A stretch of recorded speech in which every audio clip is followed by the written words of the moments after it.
అందుకే అధ్యక్ష తమరు కూడా అక్కడి నుంచి ఆదేశాలు ఇవ్వండి, దీని మీద చర్చ జరగాలి.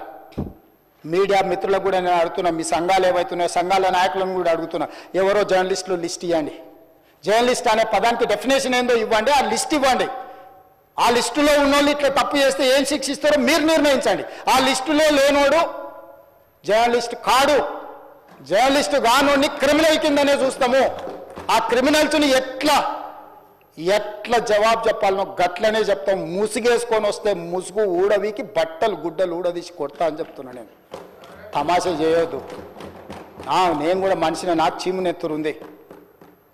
అన్నిటికీ బరాయించుకుంటే తప్పులని అన్నిటిని మోసుకుంటే ఏదో కుర్చీలు ఉన్నా కాబట్టి ఊరుకుంటా అని ఏమన్నా ఏషాలు వేయదలుచుకోరాం. అన్ని చట్టపరంగానే చేస్తా.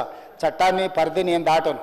ప్రతిదానికి శిక్ష ఒక విధానం ఉంది, ఏది కూడా పరిధి దాటను. ఎందుకంటే నేను ముఖ్యమంత్రిని. చట్ట పరిధిలోనే అన్ని శిక్షలు ఉంటాయి. జర్నలిస్టులకు కూడా నా సూచన, ఎవరు జర్నలిస్ట్